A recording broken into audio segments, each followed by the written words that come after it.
Assalamualaikum warahmatullahi wabarakatuh. Selamat malam semua. Saya dengan Mbak Bivitri Susanti dan juga Mas Zainal Arifin Mukhtar.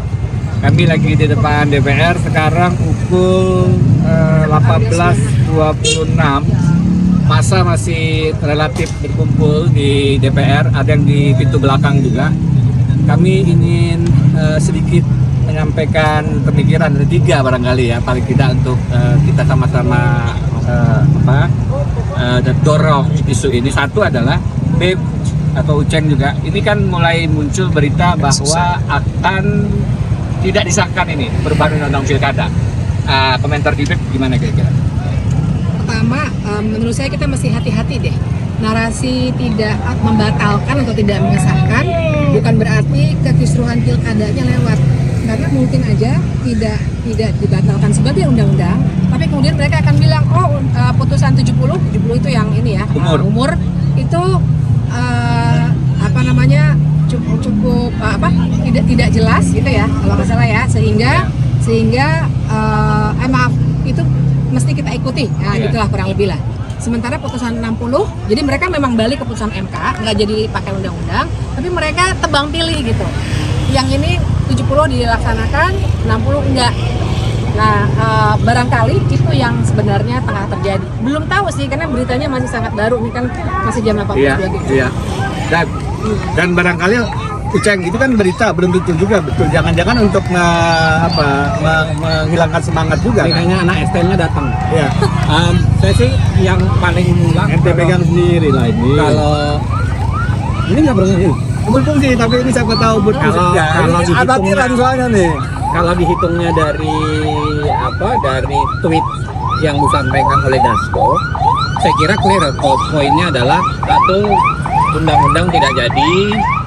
Lalu kemudian pendaftaran sampai tanggal 27 tetap menggunakan putusan MK.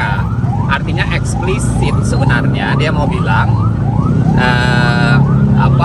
oke, mungkin perubahan undang-undang pasca tanggal 27 tuh. Ya kan, berarti lewat pendaftaran. Saya sih tidak terlalu peduli soal pendaftaran semata, karena pendaftaran itu kan kita bicara soal nasib Ahok, Anies. Saya kira bukan itu. Ya, bukan. Kita bicara soal pembajakan konstitusinya. Satu. Yang kedua, sebenarnya titik poin yang paling penting kalau itu diambangkan atau merujuk pada putusan MK adalah bagaimana KPU menindaklanjutinya. Nah, itu titik paling penting karena KPU pasti akan mengubah peraturan KPU dan menindaklanjuti, mengaturnya seperti apa. Nah, KPU ini masalahnya kan bola liar, kan seringkali nggak bisa unpredictable gitu. Kita nggak bisa melihat apakah dia langsung pasti taat pada putusan MK, jangan-jangan dia yang melakukan reinterpretasi putusan MK. Kita nggak tahu nih faktor KPU. Tapi yang ketiga saya kira apapun itu hari ini artinya tuntutan publik didengarkan. Ya kan, batas di mana didengarkan, apakah penuh atau setengah atau sepertiga kita nggak tahu, tapi paling tidak tentu kan didengarkan. Saya kira ini juga pasti berkaitan dengan cara berpikir Regi. Ya buat apa juga ngebelain anak Jokowi berkali-kali kan? Enough is enough. Iya, sudah ribut untuk kakak, masa ribut untuk adik lagi. Saya kira Prabowo juga pasti akan berhitung. Dia juga pasti politisi dewasa yang akan berhitung untung ruginya. Nah, saya kira pasca 27 atau pasca penetapan calon ini yang akan menentukan gitu. Akan banyak perdebatan. Ya, teman-teman, memang tinggal kurang dari 2 bulan lagi Jokowi. Jadi yang akan mewarisi masalah ini pasti Pak Prabowo. Kalau Pak Prabowo nggak berhitung, aneh juga. Yang kedua, Mbak Bibip, ini Ketua Presidium CALS, Constitutional Administrative Law Society. Jadi penting untuk kita sampaikan soalan ini. Kalau kita lihat hari ini isunya, kalaupun ini tidak disahkan, apakah berarti perjuangan kita selesai? Apakah hanya pilkada ini yang kita soal sebenarnya? Apakah kita harus merawat stamina yang lebih panjang lagi? Kenapa, Pak? Ya, jadi menurut saya memang yang hari ini kita lakukan bukan hanya soal pilkada. Dari kita udah paham lah, ini bukan soal si A, si B menjegal si E, si D, memang bukan. Tapi bahkan lebih dari itu, ini bukan soal pilkada. Ini soal orang-orang yang membegal konstitusi. Nah, jadi jangan kaget, dan ini sudah jadi pola sebenarnya, namanya jadi modus operandi ya mereka. begitu banyak undang-undang apa sebut aja, Cipta Kerja, undang-undang Minerba, undang-undang KPK, jangan lupa ini udah jadi 0,5 jadi agak sehingga kalaupun misalnya pilkada kita menganggap kita cukup diperhatikan, saya nggak mau kita juga jumawa sih, karena saya kira faktor politik juga banyak berpengaruh, tidak hanya faktor massa. Tapi anyway, kalau kita merasa ini adalah kemenangan kecil, baik, tapi bukan berarti kita harus berhenti bergerak gitu.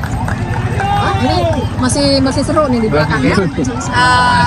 Dan ini bagus banget. Jadi memang kami ini sengaja ingin menampilkan apa yang sedang ada di belakang ini, justru untuk bilang bahwa kita harus siap untuk melakukan ini terus-menerus sampai dengan ada perombakan sistem yang besar gitu.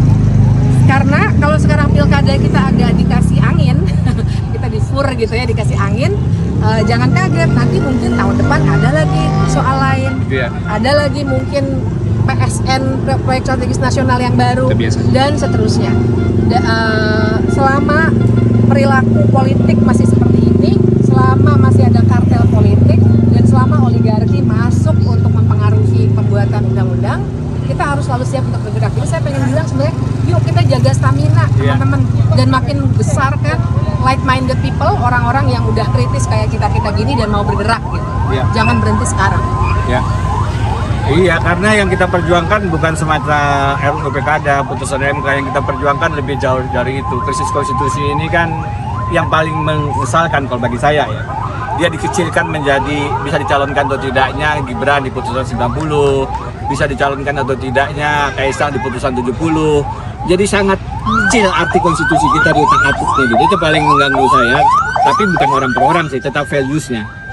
Uceng, kalau ini pun ternyata disahkan, ibaratnya ternyata kita dikadalin lagi, apa langkah yang bisa dilakukan untuk civil society melakukan perlawanan? Ya, saya komen dulu yang tadi ya. Saya kira pekerjaan rumah kita itu bukan, dan atas nama demokrasi, bukan sekedar undang-undang pilkada. Betul. Ini ada banyak undang-undang nih, undang-undang TNI, Polri, RUU MK, ada banyak sekali negara yang dibagi-bagi. Ada banyak banget nih ya. Listnya itu ada banyak. Saya kira demokrasi tidak bisa dibincangkan hanya sekedar soal pilkada. Yang kedua, tapi asiknya menurut saya ketika ini dikuatkan terus, saya ingin mengirimkan sinyal buat rezim berikutnya bahwa oposisi itu nggak mati. Oposisi itu tetap ada, oposisi tetap hidup. Nah, sinyal ini menurut saya yang harus dihormati, sinyal ini yang harus dirayakan gitu. Bahwa gejala oposisi itu masih tetap membekas dan dia akan terus dirawat gitu. Jadi kalau rezim berikutnya juga tidak berhati-hati, jangan-jangan dia kemudian akan mengalami pola yang sama. Nah, tapi kalau balik ke pertanyaannya Mas Denny, apa yang bisa dilakukan kalau ternyata disahkan? Apa yang bisa dilakukan? Saya kira memang pada akhirnya ya kita kan selalu menempuh jalan konstitusional walaupun jalan yang tidak favorit kan. Walaupun jalan yang tidak terlalu baik gitu, tapi kita tempuh aja. Kita kan nggak punya kemewahan untuk milih.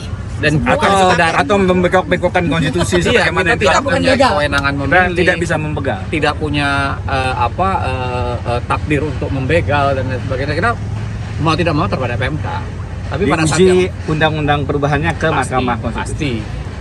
Termasuk PKPU kalau macam-macam pasti diuji. Kalau PKPU macam-macam pasti terpaksa harus dilakukan. Tapi satu hal yang paling pasti menurut saya, kita harus menghitung ulang soal melegitimasi pemerintahan, mendelegitimasi pemerintahan yang tidak terlihat. Dalam artian ya itu tadi, kalau memang perlu boykot, perlu dilakukan. Silahkan menimbang lah. Tapi saya kira atas nama publik, atas nama giroh oposisi yang beginian harus hati. Ya. Teman-teman, udah cukup panjang, nanti proses uploadnya jadi rumit.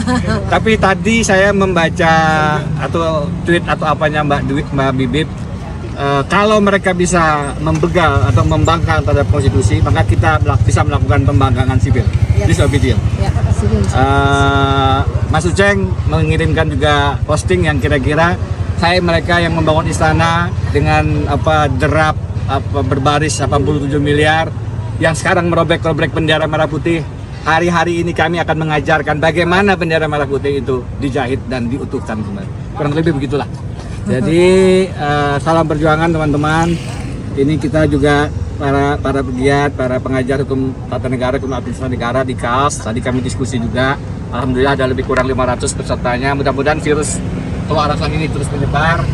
Kawat perjuangan, istilahnya panjang umur perjuangan. Terima kasih. Assalamualaikum warahmatullahi wabarakatuh.